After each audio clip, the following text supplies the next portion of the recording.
안녕하세요. 뉴스와 사람들입니다. 지난 외통위에서 매우 충격적인 장면이 있었지요. 전시물에 강제성이 드러나는 한반도, 조선반도에서 노동자라고 표현되어 있고요. 이 표현 처음 쓴 사람이 누군지 아세요? 아시죠? 누굽니까? 좀 모르겠습니다. 아베입니다. 아베가 조선반도에서 노동자라는 표현을 2008년 10월 달에 우리 대법원이 강제동원에 대해서 불법이다 라고 판결을 하니까 그걸 무효화시키기 위해서 일본 내에서 처음 쓴 말이에요. forced to work이 아니고 한반도에서, 조선반도에서 노동자라고 아베가 썼단 말입니다. 그 표현을 지금 아이카와 향토박물관에 버젓이 써놨는데 아베가 쓴 말을 대한민국 외교부 장관이 지금 강제노동이라는 걸 우리가 따냈다 이렇게 지금 주장하면서 국민들을 현혹하고 있는 거예요. 지금 저 국민을 바보로 옵니까? 자, 그야말로 아베 트리뷰트 헌정 협상이었습니까? 미국의 모닝 컨설트 세계 주요국 25개 국가 수반에 대한 여론조사에서 윤석열과 함께 늘 거꾸로 1, 2등을 다투던 기시다가 스스로 퇴진을 밝혔지요. 기시다 정권 내내 윤석열 정권은 그야말로 용산 총독부 소리를 들었지요. 오므라이스 한 그릇에서 시작된 친일 매국적 행태가 결국 대한민국 최고 경축일인 광복절까지 쪼개놓는 상황까지 이르렀습니다. 그리고 지금까지는 맛배기에 불과하다는 듯 이번엔 독도까지 거론되고 있지요. 광복절을 앞두고서 잠실역, 안국역 등에 설치된 독도 조형물이 모두 철거되었습니다. 자, 기시다에게 보인 윤석열 정권의 정성이라면 차기 총리도 마찬가지겠지요. 차기 총리 지지율1위라는 이시바 시게루는 한국 관련 공부를 했다며 본 책이 반일 종족주의라지요. 최근 반일 종족주의의 저자 김낙연이 한국중앙연구원장으로 임명되어 난리가 났지요. 또한 이시바는 2011년 독도는 일본 땅이라고 주장하는 자민당 국회의원이 결성한 영토에 관한 특명위원회의 위원장이었습니다. 이러니 최근에 벌어지는 친일 행각이 차기 총리에게 보내는 메시지이자 공물은 아닙니까? 전우영 역사학자는 다음과 같이 밝혔지요. 친일파 명예회복을 주장하는 인사가 독립기념관장이 된 데 이어 박민의 방송 KBS는 광복절에 굳이 기미가요가 나오는 오페라 나비 부인을 방영합니다. 국사편찬위원회, 한국학, 중앙연구원, 동북아 역사재단 등 3대 역사기관의 장도 전부 뉴라이트 인사로 채워졌습니다. 뉴라이트가 역사 관련 연구비 지원 기관들을 장악했으니 앞으로 친일파를 미워하고 독립운동가들을 테러리스트로 단죄하는 연구 성과가 쏟아져 나올 겁니다. 많은 사람이 윤 정부는 왜 이렇게 급진적인 친일 정책을 펴는가에 의구심을 품습니다. 하지만 징용 노동자에 대한 배상 포기와 후쿠시마 핵 오염수 방출 지지부터 지금껏 일방적, 굴종적 친일은 윤 정부의 일관된 정책이었습니다. 오래전부터 미국은 한일 양국에 한미일 삼각군사동맹을 요구해왔습니다. 그러나 한일 군사동맹을 가로막는 암초는 언제나 과거사 문제였습니다. 1990년대에는 일본이 상당 부분 한국의 요구를 받아들였습니다. 1993년 일본 관방장관 고노요헤이는 위안부 강제동원 사실을 인정하고 사과했습니다. 1995년 일본 총리 무라야마는 식민 지배로 한국을 비롯한 아시아인들에게 손해와 고통을 준 사실을 인정하고 진심으로 사과한다고 발표했습니다. 그러나 한국에서 뉴라이트라는 이념 집단이 출현한 뒤 일본의 태도가 확연히 바뀌었습니다.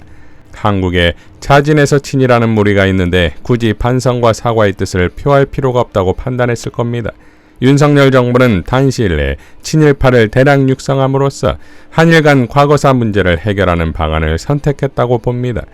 독일 바이마르 공화국 시절에 민주주의자였던 독일인 대다수가 히틀러 집권 이후 나치로 전향했듯이 윤석열과 국민의힘 지지자 상당수는 친일 정책마저 응원하고 있습니다. 일제강점기 독립지사들은 친일파를 친일몰입애나 부일몰입애라고 불렀습니다. 일본을 부모처럼 섬기는 사익을 탐하는 무리 또는 일본에 들러붙어 사익을 탐하는 무리라는 뜻입니다. 사익을 탐하여 자기 민족도 배신한 자들이 일본 천황에게 진심으로 충성했을 리 없습니다. 친일은 얼마든지 바뀔 수 있는 형용사였고 본질은 몰입애였습니다. 독립운동가들에게는 일본에 빌부터 사익을 취하려는 자들과 싸우는 일도 독립운동이었습니다. 지금 급속히 확산되는 몰입의 의식과 싸우는 일도 독립운동입니다. 라고 밝혔습니다. 자, 노정면 의원도 다음과 같이 밝혔지요. KBS를 장악한 세력의 실체는 친일 매국 잔당들이었다. 광복절 0시에 맞춰 공영방송 채널 9번에서 김원호를 보고 김이 가요를 듣게 하다니 KBS 중계석이라는 프로그램으로 방영한 오페라 나비부인 친일 매국 잔당이 머리 굴려 의도적으로 일본항과 자민당 정권에 바친 곡물이었다 라고 일갈했듯 그동안 윤석열 정권은 죽은 아베에서 키시다 아직 등장하지 않는 차기 정권에게까지 꾸준한 조공외교를 했고 하겠다는 거 아니겠습니까? 백범 김구기념관에서 광복회가 주최한 79주년 광복절 기념식에서 이종찬 광복회장은 피로 쓰인 역사를 혀로 논하는 역사로 덮을 수 없다. 자주 독립을 위한 선열들의 투쟁과 헌신 그리고 그 자랑스러운 성과를 폄훼하는 일은 국민들이 결코 용서하지 않을 것이다 라고 밝혔고 특히 연설 말미엔 이렇게 발언했지요.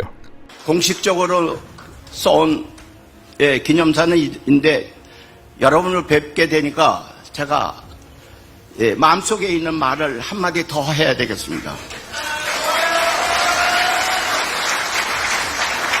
여러분, 제가 올해 89입니다. 내년이면 제가 90세가 됩니다.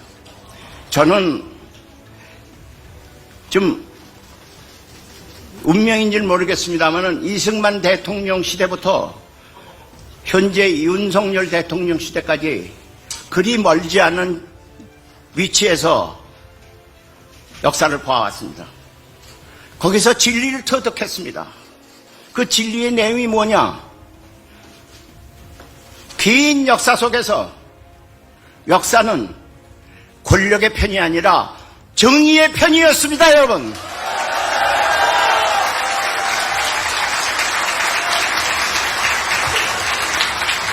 이걸 제가 배웠습니다. 이걸 제가 배웠습니다. 몸으로 체득했습니다. 절대 역사를 배반하지 않겠습니다, 여러분.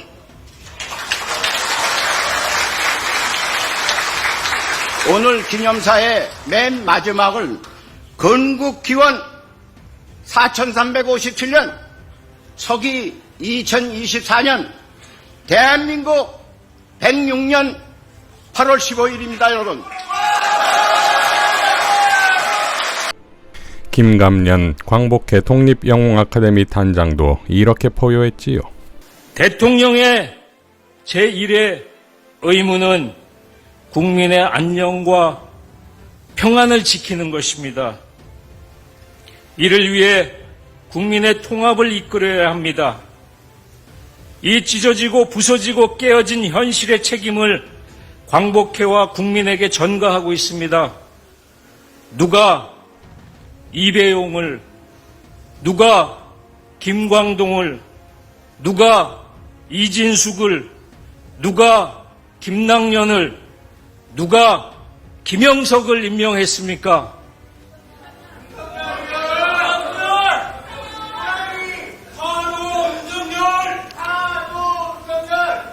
대통령은 건국절 논란, 먹고 살기 힘든 국민에게 무슨 도움 되나?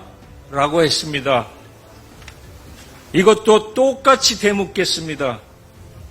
누가 건국절 논쟁을 야기시켰는가요?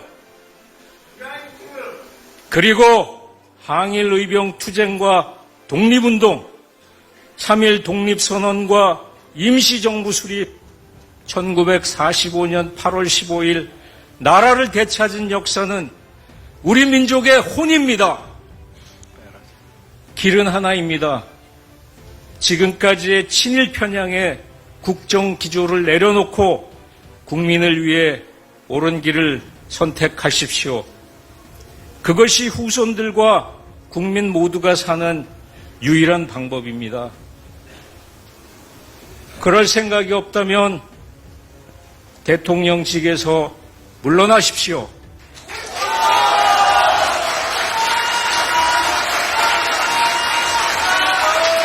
박찬대 원내대표도 다음과 같이 발언했지요. 존경하는 국민 여러분, 그리고 해외 동포 여러분, 역사 정의를 파괴하고 민족의 자존심을 짓밟는 윤석열 정권의 망국적 역사 쿠데타, 민주당이 앞장서 맡겼습니다. 당력을 총동원해 일본 퍼주기 외교를 저지하고 독립정신을 개선 발전시키기 위한 법안을 신속히 처리하겠습니다. 당내의 윤석열 정권 역사 쿠데타 저지 TF를 구성하겠습니다. 제2의 독립운동에 나서겠다는 각오로 정치권과 시민사회와 함께 범국민적인 저항운동을 전개하겠습니다. 불의한 정권의 역사 쿠데타를 반드시 막아내고 역사 정의를 바르게 세우겠습니다. 대한민국의 정체성을 지켜내겠습니다. 함께 기필코 승리하겠습니다. 결국 윤석열 정권 타도가 새로운 독립운동입니다. 이상 뉴스와 사람들이었습니다. 시청해 주셔서 감사드립니다.